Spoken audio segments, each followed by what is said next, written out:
Welcome to the Maxwell Leadership Podcast. This is the podcast that adds value to leaders who multiply value to others. My name is Mark Cole. One of the greatest skills leaders possess is the ability to get things done, the ability to somehow mobilize people and create resources to achieve a common goal. So in today's episode, we're sharing a lesson from John Maxwell in which John teaches on three main things that leaders make happen in order to achieve results. After John's teaching, I'm going to be joined by a guy that is producing results. You know him as Chris Goede. I call him Mr. Producer. We're going to discuss John's 3 points and how we actively apply them here at Maxwell Leadership. But before we jump into today's lesson, be sure to check out YouTube and visit us and watch and give us comments. You can do that at maxwellpodcast.com/YouTube. And finally, we have a free downloadable PDF worksheet. In fact, if you're watching by YouTube, I'm holding it up. Chris and I have in studio notes as we listen to John. Now, I'm going to take a moment today because many of you have had challenges recently to download the bonus resource. Some of you have never even visited and realized the library of value we have created for you. Whether you consume this for personal or whether, like many of my friends, you consume this with your team gathered around a board table.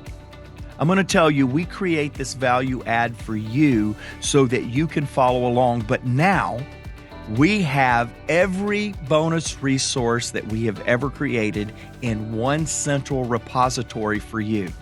So you can go and click on the bonus resource button and not only get today's bonus resource, but every bonus resource that we've got. And we did this all to add value to you because you're multiplying value to others. So to get this free downloadable PDF worksheet, you can access it by going to maxwellpodcast.com/make it happen. I love that link. Click the bonus resource button and the PDF will be there for you, making it easier for you to capture notes as John teaches. Okay, let's go. Download the notes. Get ready, because here is John Maxwell. Leaders cause something to happen. This is how you know you found a leader. Again, in the 17 indisputable laws of teamwork, one of the laws is the law of the catalyst. The law of the catalyst says winning teams have players who make things happen. You see, games are won by get it done and then some people. That's just what they are. So leaders have the ability to stir, to cause. In the Leadership Challenge book, they enable people to act. They cause things to happen. And what do leaders cause? Number one, they cause momentum. They have the ability to get momentum going. Warren Buffett said it's not how hard you row the boat, it's how fast the stream is going. There are 4 types of people in an organization in the area of momentum. There are momentum fakers. You ever know a momentum faker? They think noise makes it happen. So they're all rah, rah, rah, rah, rah, rah. I mean, they just drive you nuts after a while. You know, you just want to get in a room and lock the door and be by yourself, okay? Or have them take a pill, one of the two. But they're momentum fakers. They just think of the noise will do it. So they just kind of get hyped, I guess. Then there are what I call momentum breakers. Momentum breakers. They think their middle name is damn. They're always trying to stop something. They're always plugging it up. You know, they're just like a dam, you know what I mean? They can keep any moving object still for a while. And then there are what I call momentum takers. They don't think, they just take.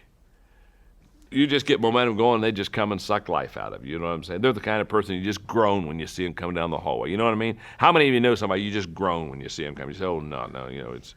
But then there's this last class of people, they're leaders. They're momentum makers. And they're the leaders who make things happen. By the way, when you're trying to find a potential leader, when you're looking around at eaglets, looking for an eagle, Always go to the person who has the ability to make things happen. You just throw them out there and they always come back. I mean, they always bring home the bacon. You know what I'm talking about? Instead of belching out the bologna, they just bring home the bacon. They just bring it back. They just, every time you just throw them out there, doesn't matter. They come back and they win. They just come out on top. You just say, wow, how did they pull that off? You ask them, they don't even know how they pulled it off, or they won't even tell you how they pulled it off. Cops may, but they won't, okay? And don't you also know other people? You can set them up perfectly and they can't pull it off. I mean, you can just set it up and they just come back with 17 reasons why they couldn't, shouldn't, didn't, and won't. Okay? Okay, 4 types of people: momentum fakers, breakers, takers, and makers. Now, leaders not only cause momentum. In other words, leaders are like thermostats, not thermometers. They determine the temperature, not record it. Leaders also cause change. They have the ability to cause change. Leaders either cause change or they stop change. Now, hang on. If you'd have heard me 20 years ago, if you'd have heard me 15 years ago, one of the things I would have told you is this. Wrong, but I would have told you this. I'm just a wonderful, passionate, sometimes very naive, stupid person. I would have told you 15 years ago, I'd have said, now, here's the way this works. Leaders love change and followers hate change. That's not true. Can I tell you something? Leaders hate change as much as followers, unless the change is their idea. In fact, I want to make a statement to you that's really huge. Leaders resist change more than followers if it's not their idea. Because leaders many times say, how's this going to threaten my kingdom? How's this going to mess up my turf?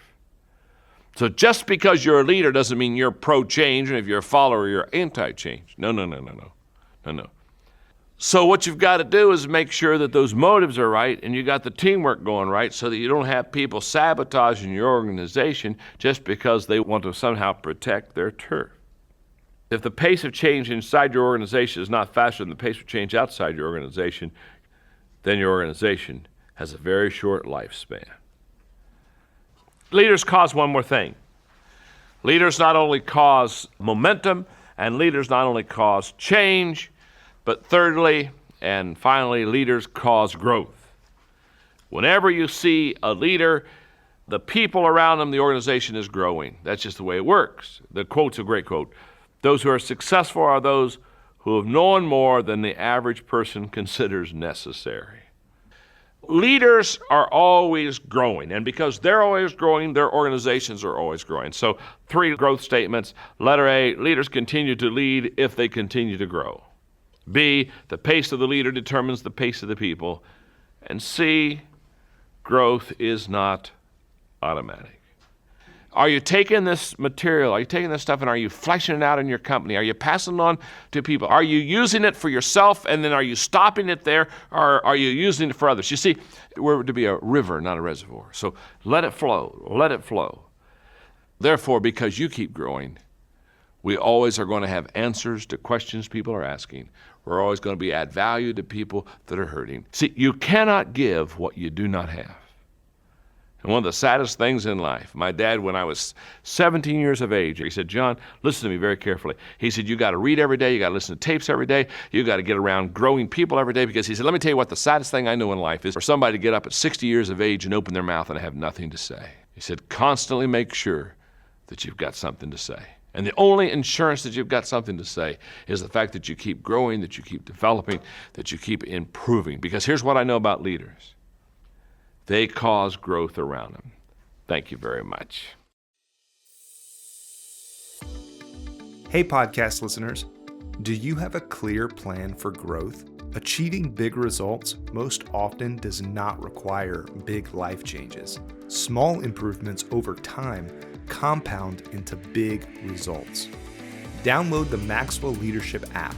It's the new free app where our expert guides and John Maxwell help you pace your leadership journey and set a clear plan for your own personal growth. You can also find all sorts of resources on the Maxwell Leadership app, including this podcast, information on upcoming events, and much more. Just search Maxwell Leadership in your app store and download the app today. Hey, welcome back. I did say in the intro, Chris, how I'm glad you're here. I'm always glad you're here. The audience is glad that you're here. Everybody but the people in the studio is glad you're here because they keep moving you around today. I don't know what you did to offend. They kept pushing me further out of the camera, which for those that are watching YouTube, I don't know what that means, but we'll but talk you're about back that in later. now. I'm back in now. We'll talk about that later. Yeah. Go to YouTube and make Chris feel a little bit better. Yeah. Hey, really, you're in a season of Make It Happen. And I'm loving what you not only just produce in and through your team, personal production, but also producing the needs of the organization. So it's truly a privilege. I was thinking about that as we were listening, or as we was listening to John. It's really a privilege to kind of still be around making it happen with John, isn't it? Yeah, I appreciate that. Thank you. I'm glad to be back. And it's interesting because you and I were just talking a minute ago, and even Jake, we were talking about, the old guy, he's still got a couple principles in there. Like we were like, oh man, wait a minute. Like, let's listen to that again. And I think this is just a simple but yet very profound lesson that I think all leaders, whether internally, which we're going to talk about, or if you're leading your team. And as I was thinking about this, one of the things I was thinking about is I think one of the most difficult things to do as leaders is to sustain momentum. And when we talk about leaders making things happen, I want to really dig into this first point that John talked about around momentum. We just happen to be here at Maxwell Leadership. You happen to be in your leadership knee deep in making sure that we are gaining momentum. And then what are we going to do to sustain it? Because we've had seasons in our enterprise where we've had momentum. It probably wasn't sustainable. Let me take out the word probably. Yeah, exactly. It wasn't sustainable because now we're back in it and you're doing some things different. You're leading differently. And I think the keys, and this is what I want you to build off of for our listeners and those that are viewing for us today, a couple of things. There's two things that I think about when I think about momentum in regards to keys. Preparation and motivation. Now, in order to create momentum inside our organization, you've had to prepare. Yeah. You've had to, we've talked about this in personal growth before. You've had to go back and prepare in a way that said, okay, I've got to grow personally so that I can create momentum for the organization. You then had to come in and create motivation for us in order to create momentum. And that motivation is in all kinds of different ways. Sometimes it's just small wins, different scorecards that are shorter, different, hey, attaboys, whatever it might be. And I know that I love this quote. He talked about Warren Buffett in here. We tend to lean towards a tailwind. John has used that before of saying, hey, it might just be a tailwind, not necessarily momentum inside your organization. Okay, enough about that. And the only reason we're in this season. That's why it's just coming to me right now. And I'm kind of running on a minute. But talk about from a leader's perspective in creating momentum in order to make things happen for the enterprise. Man, what's going on inside your head right now and over the last 90, 120 days when you've had this emphasis around momentum? Well, first let me say this, and I greatly appreciate our support team that helps us make this podcast better. We couldn't do it without them, but Jake provided a quote by Martin Luther King for me that is so worthy of stating at front before I respond to what you said. He said, a genuine leader is not a searcher of consensus, but a molder of consensus. Okay, so now let's take that with this idea of momentum, because you said a couple of things there that I do want to unpack and I want to state for our audience as well as for you and I to take this podcast and make our company better. Right. So right now you might just listen to me and Chris pontificate right here so that we can go back upstairs and make our companies better. That's so right. I hope this adds value to you. But you interchangeably used a couple of words there on create momentum and sustain momentum. And I when you were saying that, you went, it's hard to sustain momentum. And I agree with you. I do. I would contend it's harder to create it. I would agree with you. I'm reminded of, and John said this often, so this is not mine, it's not even John's, but I caught it from John, and then I actually heard Lou Holtz say this one time. He was doing a talk out in Odessa, Texas, and he said, hey, I've coached good players and I've coached bad players, and I'm just a better coach with good players. And I got to tell you, I've coached with no momentum, I've coached That's great. or led with creating momentum, and I've led with sustaining momentum. I'm just a better leader with sustaining momentum, good okay? point. Yeah, I'm not that's a really great good point. with no momentum. That's a good catch. I'm right there, learning yeah. how to catch or to lead or manufacture momentum, Create it, yeah. and then I have sustained momentum. You know, when you were talking and I was thinking about that and thinking about the differences there of no momentum, creating momentum, sustaining momentum. Let me toot my own horn for a minute. When John asked me to be the CEO of his companies in 2010, I came out with a bang in 2011. We had a very difficult first and second quarter. We turned it around. We had a better 2011 than 2010.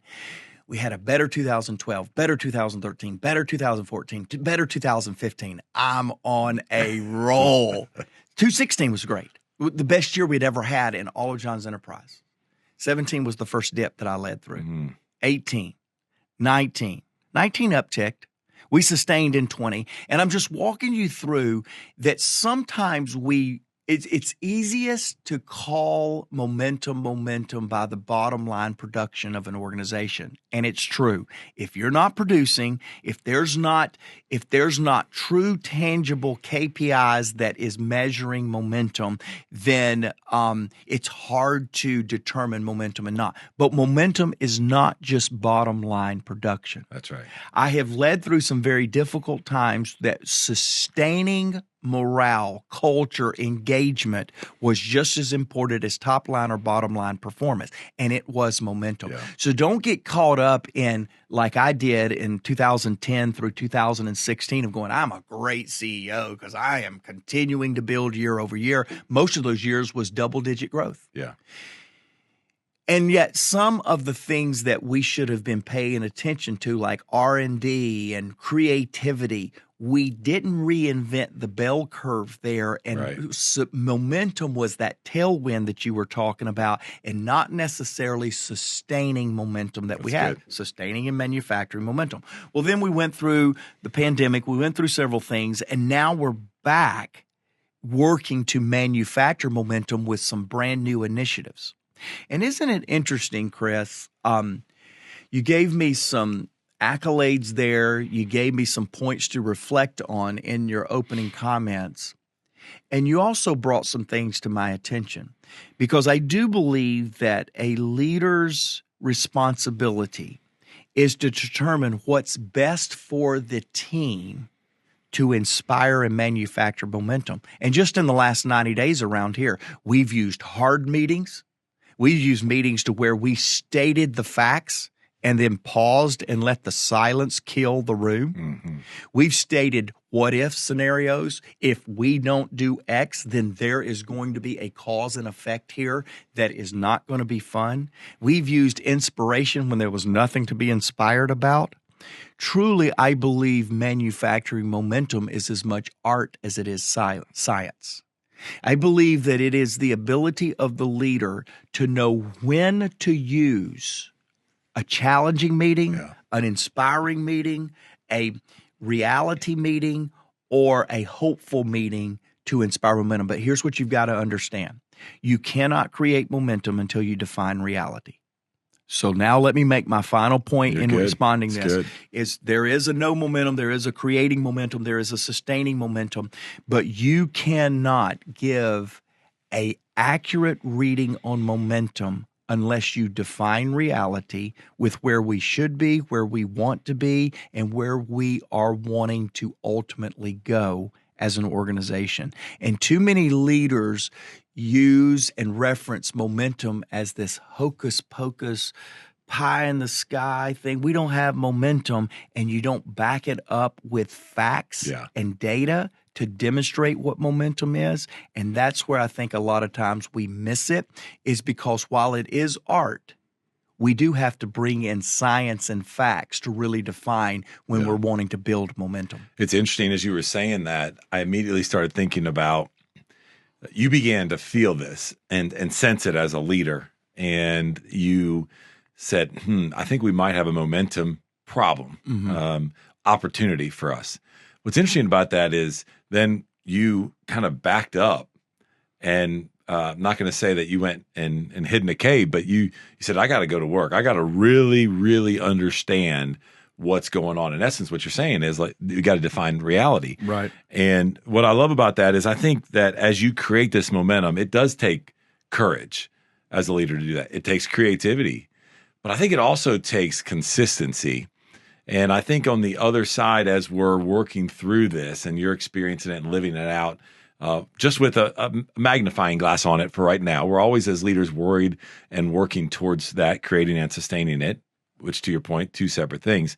But we got to be consistent in what we're doing. And you've set up some things that are now very consistent with our leadership team, with our organization, that is helping. It doesn't right now show up, to your point, on the bottom line, right? The EBITDA is not changing because of some of this consistency, because it's more than just those KPIs. So it's the culture, it's the consistency, and oh, by the way, then it's going to lead to the enhanced EBITDA at the bottom of the line, or the bottom of the financial spreadsheets. Let me say something on that, Chris, that I think will help a lot of us leaders that are in a position of needing to manufacture momentum.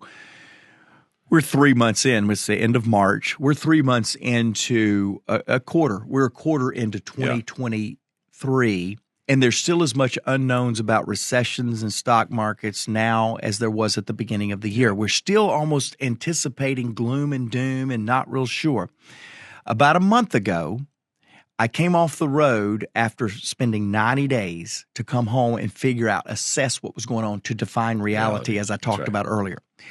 And I'll never forget this. I went on this trip with John. It was an international trip. We went to Vietnam, Dubai. We did all this kind of stuff. And it was after a 90-day period, and John was waiting for the revelation. I almost felt like Moses coming down from the mount, ready to give clarity. And I sit down with John the first day, and I'm kind of giving him this report. And John wanted more clarity. And he said, well, what all have you found out? And I kind of shared a lot with him. We had a great meeting, by the way. I'm overinflating perhaps the comment.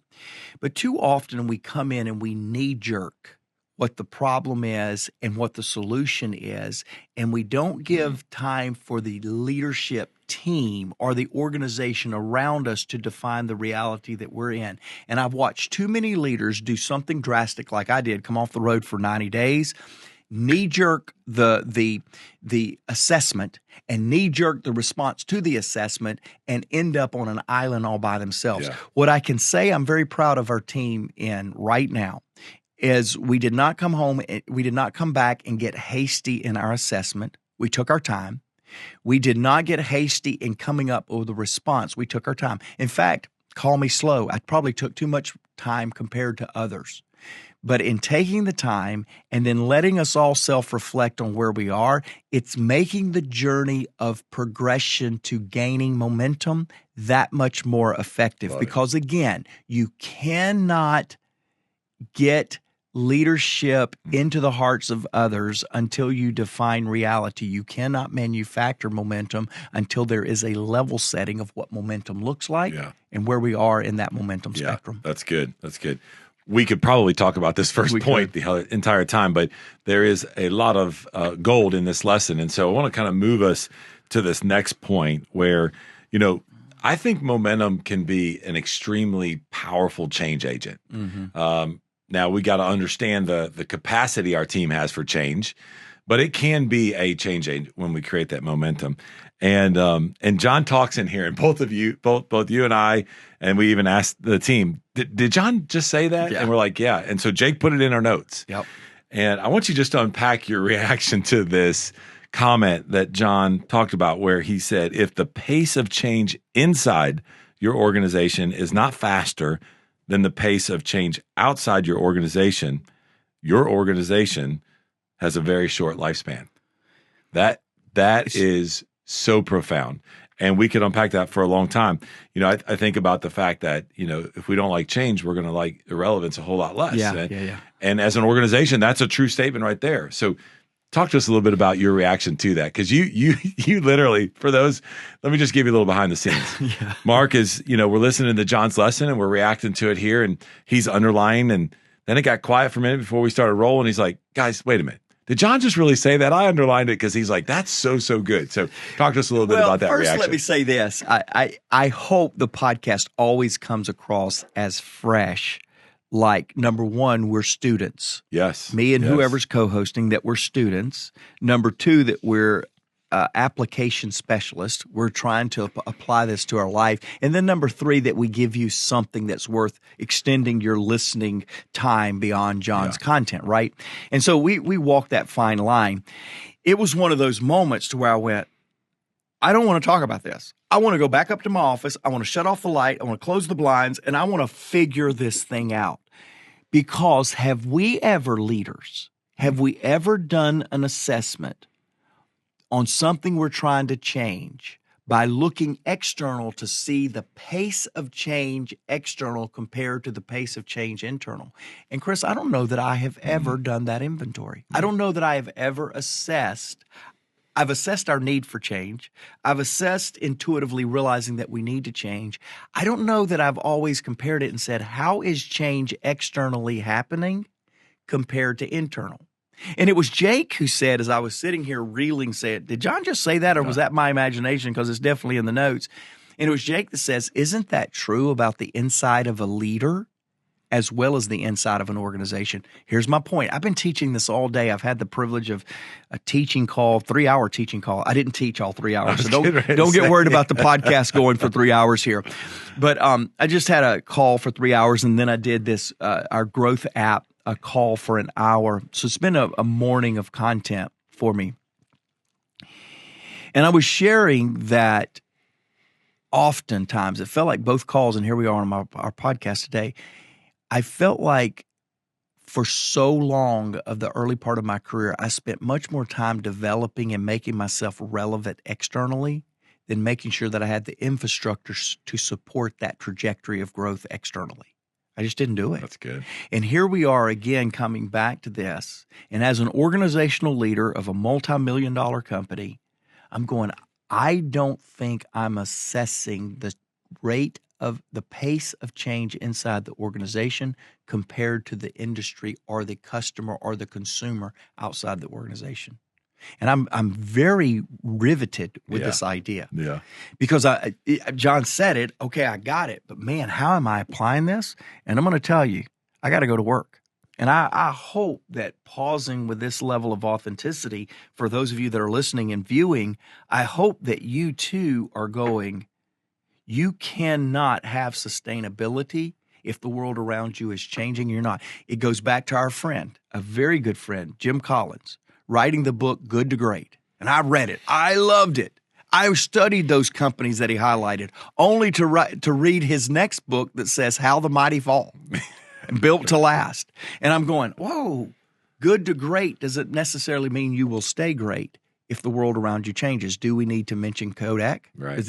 Does even some of our podcast listeners even know what Kodak means? Does that not date us? Right. Because they became irrelevant because the world around them changed and the organization stayed the same. Yeah. Well, I'm going to throw it back to you to wrap up. But that statement alone, I felt like encompassed this: leaders cause things to happen. That statement alone, because in that statement, you could look at it's how we create momentum. Mm-hmm. We can look at change needs to happen in that statement. And then finally, to the conversation you and Jake were having, that's going to cause growth. And as you look at that, it's almost compounding, right? Like you go, okay, so is the organization changing or growing or expanding at a pace faster than I am personally, internally? And then you look at it and you go, okay, internally as an organization, is it externally, is it changing? And you go, man, this is really a 3-step thing that I need to look at. And to your point, not that I want you to quit the podcast, Jake and I might be able to handle, but you need to go up to your office and figure this out for Maxwell Leadership. But it also made me think too of the law of the lid, which the number one law in the 21 Irrefutable Laws, written some 25 years ago, literally is that statement as well. And so I'm going to throw it back to you. Just any closing comments as you think about that, with leaders cause things to happen, and it's our responsibility to do that. Well, and it goes to what you're mentioning is this idea of growth. Yeah. Are you growing? I was recently talking to John about another concept from our great friend Jim Collins, the flywheel. And John told me, he said, Mark, I always tried to be first with ideas. Now, ideas were inspired by others and people that were doing it, but I wanted to bring something to the market first. I wanted to innovate, create. I wanted people to feel like they were in the room for the experience on the first. And it was really insightful. It was something that in all of our pre-work, you're hearing this for the first time, but in all our pre-work, we kind of uncovered with words like research and development, creativity. But John really struck something with me that great leaders that know how to create momentum because of the new or the fresh or the exciting or something that gets people's curiosity leaning in to an idea or thought. I think that comes with growth. I think if we're constantly growing ourselves and challenging ourselves to see the world differently, to experience leadership in a more enhanced way, we're going to constantly create a sense of curiosity, a sense of interest to those around us. That's why I think John closes today with this concept of growth. Are we growing? Are we challenging ourselves to learn something new? I ask this question all the time. It bears repeating in today's podcast. When is the last time you learned something for the first time? When is it?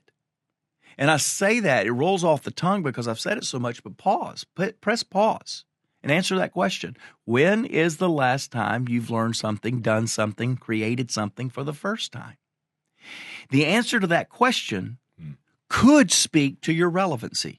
It could speak to your sustainability. It will speak to your momentum eventually. It will. And so when John begins to say, hey, leaders make things happen, that is a creative statement. That is, they're problem solvers. Leaders have the ability to take us, to pioneer us, to create experiences for us that we would not be able to make on our own. And without that element of making things happen, your momentum is in decline. None of the numbers may show it, but your momentum is in decline. And so I just challenge all of us to really take this point, and I think it goes back to the Martin Luther King Jr. comment that says a genuine leader is not a searcher of consensus, but they are a molder of consensus. They create it. It's what leaders do. It's things that make things happen. Chris, I wanted to close today. You in podcast, you've heard me, and I'm holding this up already for YouTube. So YouTube, you get to experience something first. Listeners, you don't even know what I'm holding up because you're not viewing it right now. But what I'm holding up is something all of you have heard about. We are extremely excited about John's new book, The 16 Undeniable Laws of Communication. Now, I know you that listen and view the podcast, you've already bought it because you've heard it. We've been talking about it. You probably were on the launch party yesterday because the book just launched yesterday. But it goes without saying that the day after the release of John Maxwell's new book, that if you want to learn to communicate one-on-one, you want to learn to communicate in a boardroom, you want to learn to communicate from stage better, there are 16 laws. You mentioned 25 years of the 21 laws. Yeah. It's been 25 years since John's first law book. And now here we are again yesterday, giving you, I promise you, laws that when you apply them, you will make the most of your message. I want to close today with a listener comment. This comes from Ty. And Ty listened to the podcast, How Leaders Find Common Ground. We'll put that in the show notes for those of you that did not hear that podcast. Here's what Ty said. He said, I am very grateful for the humility, that bit that you did that describes what helps people climb the ladder of leadership in an organization. It helped me where I work. Ty goes on and says, I have served with humility by connecting with people other than directing them and built our staff from 3 to 60. Wow. Ty, you need to send a check to me and Goede. That's we want a piece of the action, dude. Built a staff from 3 to 60. May God bless those who put the podcast into practice. It's a difficult path, but it pays off. Thank you, Ty. That's why we do what we do. We do that because people like you, Ty, that needs to bring powerful, positive change to the world, because, Ty, those 60 people you're leading deserves to be led well. We'll see you next week.